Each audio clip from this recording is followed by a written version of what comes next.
Hello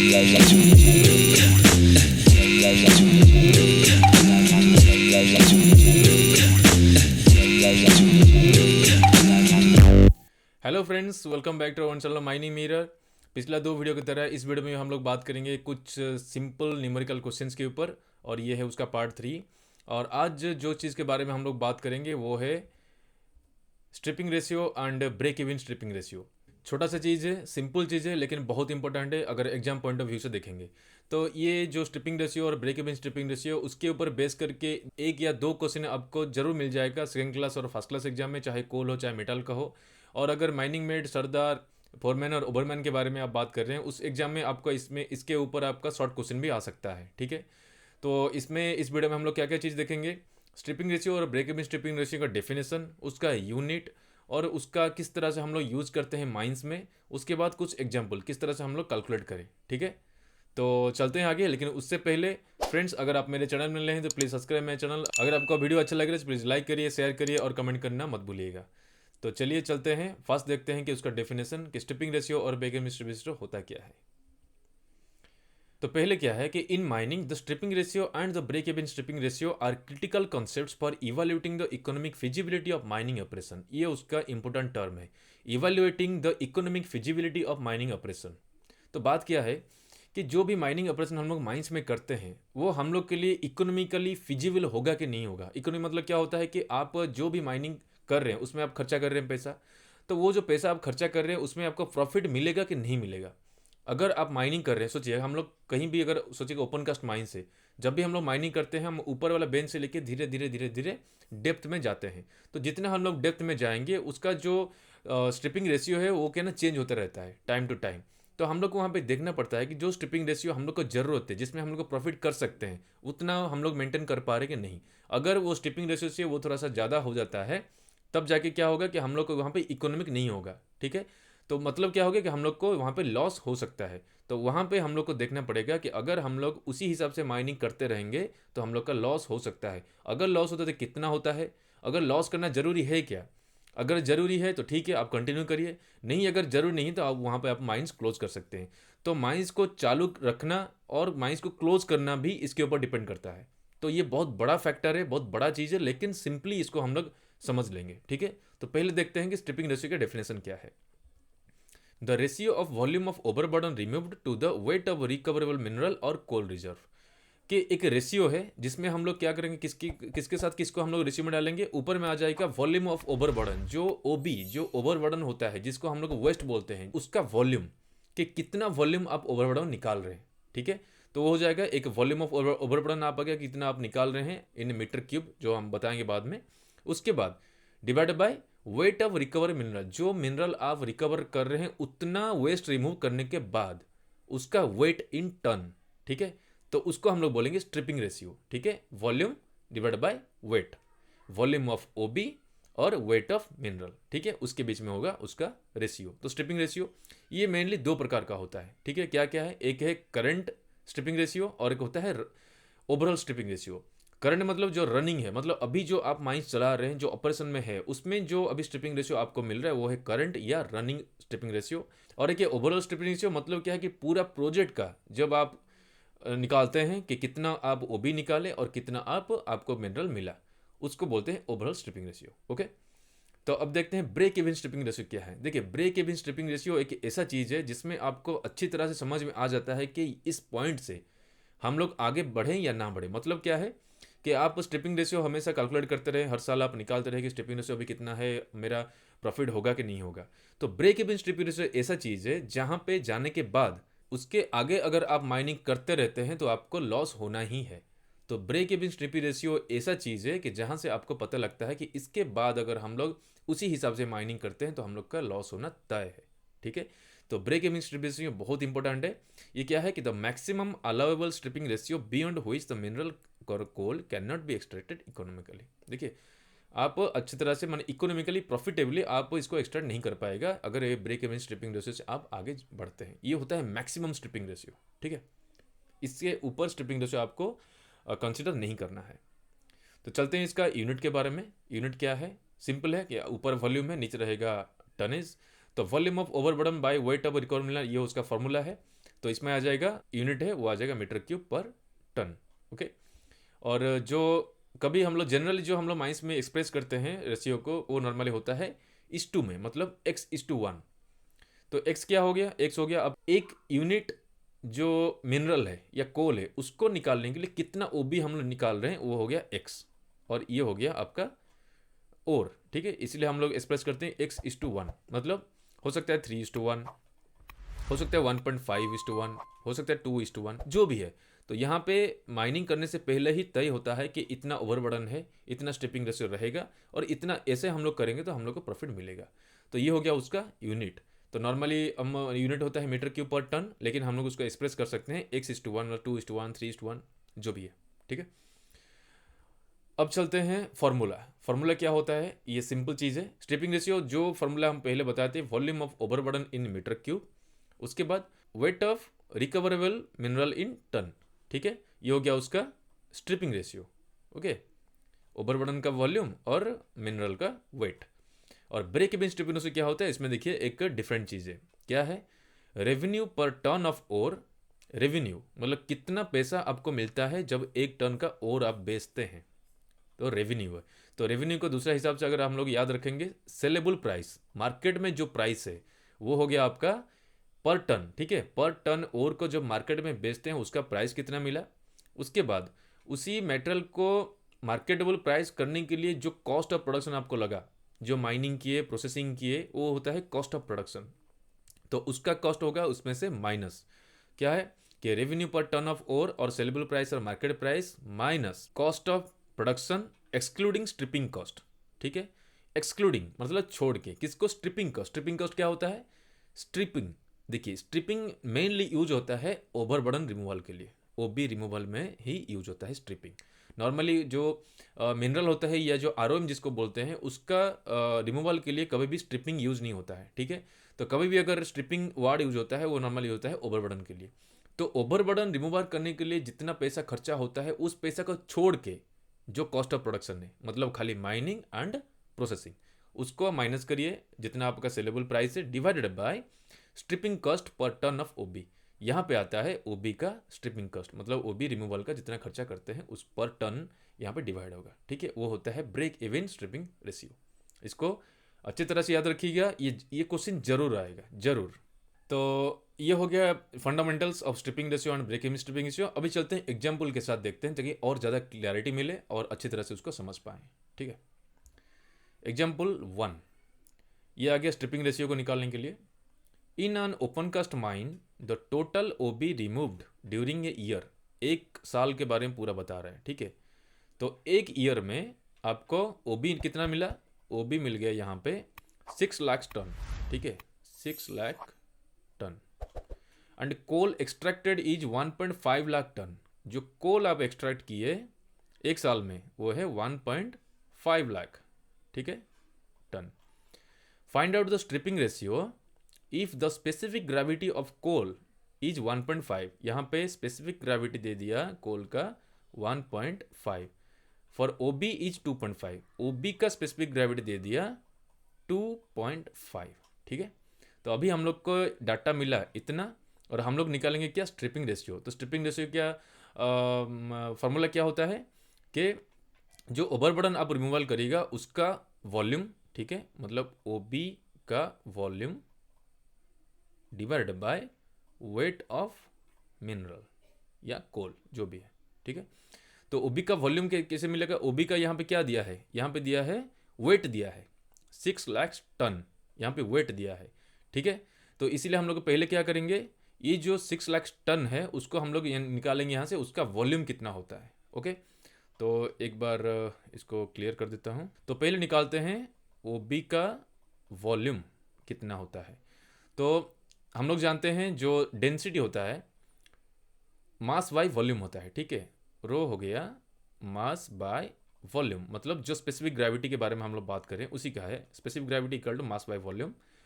तो यहाँ पे हम लोग को चाहिए वॉल्यूम, ठीक है। तो volume equal to mass by जो स्पेसिफिक ग्रेविटी है, ठीक है। तो यहाँ पे निकालते हैं, मास कितना मिला, 6 लाख टन मिला। तो यहाँ पे दे देते हैं उसका 0.5 तो 0, ठीक है, ये हो गया टन, डिवाइड बाय ओबी का कितना है 2.5, ठीक है 2.5। अब इसको निकालते हैं 600,000 डिवाइडेड बाय 2.5, तो कितना आ गया, ये आ गया 240 मीटर क्यूब, ठीक है। ये हो गया उसका वॉल्यूम।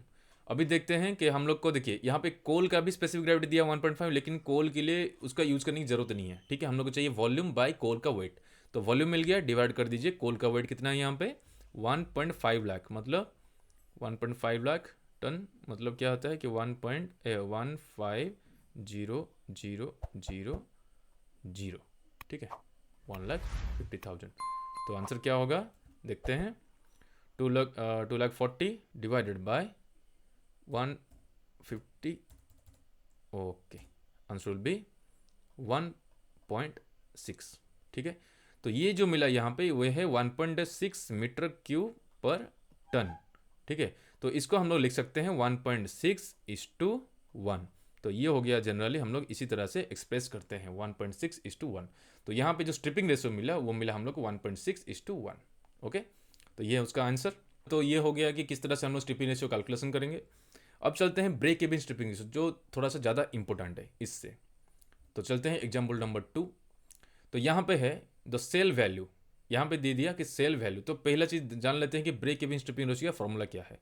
तो ब्रेक इवन स्ट्रिपिंग रेशियो का फॉर्मूला क्या है कि जो सेलेबल प्राइस है मिनरल का या ओर का या कोल का, तो यहाँ पे आ जाएगा कि saleable price minus cost of production, ठीक है, एक्सक्लूडिंग स्ट्रिपिंग कॉस्ट, ये याद रखना है, excluding stripping cost divided by stripping cost, ठीक है। तो कभी कभार जो ब्रेक इवन स्ट्रिपिंग रेशियो है ना, वो और एक फॉर्मूला में बोल सकते हैं। जैसे ये ब्रेक इवन स्ट्रिपिंग रेशियो दिया है ना, saleable price minus cost of production, यहाँ पे और एक आड़ होता है जिसको बोलते हैं प्रॉफिट मार्जिन, ठीक है। प्रॉफिट मार्जिन, कितना आप प्रॉफिट मार्जिन रख रहे हैं, ठीक है। ये अगर बाई चांस इस तरह सा और एक यहाँ पे डाटा देता है तो उसको वहाँ पे ऐड करना पड़ेगा, नहीं, लेकिन नॉर्मली ये जो प्रॉफिट मार्जिन है वो नहीं देता है, ठीक है। तो इसको सिंपली याद रखिए कि saleable price minus cost of production divided by stripping cost, okay. तो चलिए देखते हैं हम लोग के पास क्या क्या डाटा है। The sale value of iron ore from open cast mine, यहाँ पे दे दिया कि आयरन ओर का सेल वैल्यू कितना हो गया, सेलिंग प्राइस हो गया 5,500 rupees per ton, okay. Cost of mining excluding stripping cost, मतलब जो कॉस्ट ऑफ प्रोडक्शन है वो दे दिया हम लोग को 2,500 रुपीज़ पर टन, ओके।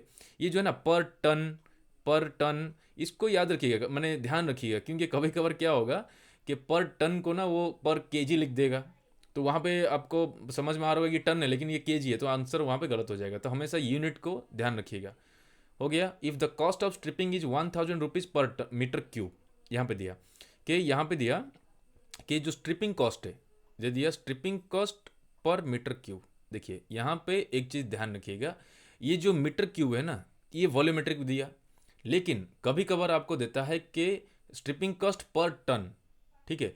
तो उसमें कंफ्यूज नहीं हो गया कि उसमें फिर उसको चेंज करने की कोशिश करिएगा कि भाई ओबी का स्पेसिफिक ग्रेविटी क्या है, हम वॉल्यूमेट्रिक उसको कन्वर्ट करेंगे, ऐसा कुछ नहीं है, ठीक है।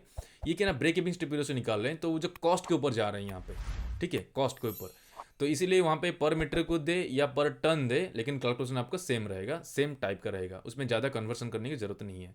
तो यहाँ पे दे दिया स्ट्रिपिंग कॉस्ट कितना दिया कि 1,000 rupees per metre cube, okay. तो अभी देखते हैं हम लोग का ब्रेक इवन स्ट्रिपिंग कितना होता है। सिंपल है कि यहाँ पे सेलेबल प्राइस हो गया 5,500 माइनस 2,500 जो cost of production excluding stripping ratio divided by stripping ratio, stripping cost 1,000, ठीक है। तो कितना होगा 3,000 डिवाइड बाय 1,000 हो गया 3, ओके। तो हम लोग का ब्रेक इवन स्ट्रिपिंग रेशियो मिल गया 3, मतलब 3:1, ठीक है। अगर कोई माइंस में 3:1 में जब स्ट्रिपिंग रेशियो पहुंच जाता है ना, तो वो हो गया ब्रेक इवन स्ट्रिपिंग रेशियो। उससे ऊपर, मतलब अगर ये 3.1 हो गया या 3.5:1 हो गया कभी स्ट्रिपिंग रेशियो, तो मतलब ये पूरा का पूरा लॉस हो जाएगा। इसलिए जब भी ब्रेक इवन स्ट्रिपिंग रेशियो आता है उसके बाद हम लोग को ध्यान देना जरूरी है कि भाई उसको हम लोग कंटिन्यू करें या कुछ प्लानिंग में या ऑपरेशन में कुछ चेंजेस करें, किस तरह से हम लोग स्ट्रिपिंग रेशियो को कम रखें, ठीक है। तो ये हो गया एग्जाम्पल नंबर 2, ये सिंपल था। अब देखते हैं एग्जाम्पल नंबर 3।